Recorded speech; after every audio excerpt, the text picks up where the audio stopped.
Let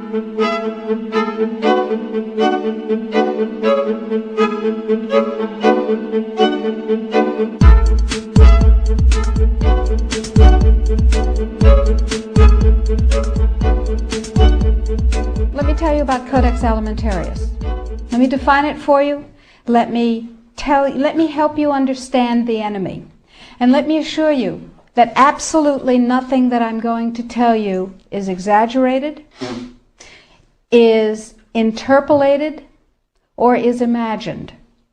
Everything I'm going to tell you is documented. And a great deal of it is documented on my website, which is www.healthfreedomusa, one word, healthfreedomusa.org. Let me back up and tell you that I've been watching Codex come toward us for about the last decade. And I've been watching the votes in Congress, which, God help us, is our bastion of support and protection against Codex, and I'll explain why that is. I've been watching the votes to protect our health freedom dwindle until finally in the 109th Congress, without a good deal of activity, we didn't have the votes to protect us. I've been watching Codex accelerate, and I've been watching it expand, and I've been getting more and more troubled. Let me give you a brief rundown of Codex then. After the Second World War, the Nuremberg tribunals were held, in which people who had committed crimes against humanity were judged by the world community in a court run by the United States and Britain, and they were sentenced to terms in prison if they were found guilty of crimes against humanity.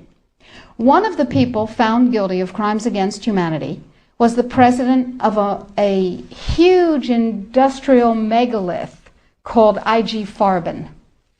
IG Farben produced the gas used in the gas chambers, Cyclone B. They produced the steel for the death camps and the railroad lines. They produced the munitions. They produced chemicals. They produced all kinds of stuff. They produced pharmaceuticals. Big, big, big, big pharmaceutical company. So the president of IG Farben was convicted of crimes against humanity. Now, he's a sort of artistic fellow and creative. He was the one who was responsible for the slogan that people saw as they entered Auschwitz, usually for the last time. Arbeit macht frei. Work brings freedom. Creative sort of fellow. So he was sitting in jail and he said, well, that didn't work. What else can we do? I've got it. Food. He who controls food controls the world. So when he got out of jail, he went to his UN buddies and he said, have I got an idea for you? If we take over food worldwide, we have power worldwide. And his UN buddies said, cool idea. And so they created a trade commission. That's a very important pair of words, a trade commission called the Codex Alimentarius Commission. It is not a public health commission. It is not a consumer protection commission. It is a trade commission. Trade is about what? Money. Business. Trade is about profit. Well, they said in 1962, we're going to work toward total global implementation of Codex Alimentarius on December 31st, 2009. Long term. And they set up a bunch of committees on fish and fishery, fats and oil, fruits and vegetables, ground nuts, nutrition and foods for special dietary uses, and so on. There are currently about 27 Codex Committee. There are regional organizations. There are task forces and so on. So it's a huge bureaucratic monstrosity. It's immense. Codex has promulgated well over 4,000 guidelines, standards, and regulations on everything which can legally be put into your mouth, with the exception of pharmaceuticals. They are not part of Codex. Important. Now, Codex standards have no legal weight whatsoever. Zero. So who cares about them? They're just standards. So we're talking about an industry-dominated, regulation-setting organization. But if it has no legal standing, who cares, right? Here's the history of Codex Alimentarius before 1962. The Austro-Hungarian Empire said, we need rules by which the courts can rule on cases involving food. So we'll have regulations and rules that the courts will enforce. That's how they get their weight. That was called the Codex Alimentarius, and it was put into place around 1893 and lasted until the end of the Austro-Hungarian Empire in the First World War. So the idea was there in the Germanic tradition. We need rules, lots of rules, lots and lots of rules. We need a lot of rules. Let's have rules for everything to do with food. So it was sort of a natural extension for the German industrialists to say, we'll go back to the good old days of Codex Alimentarius, back when we had them in the Austro-Hungarian Empire. Cool. So they started promulgating their rules and regulations, and they were voluntary. They were sort of guidelines.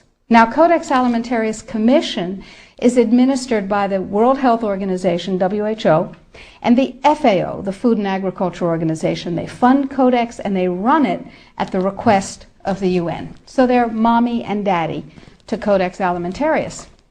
And that's very interesting because they're supposed to be about health and food worldwide. Some conflicts of interest that we'll talk about.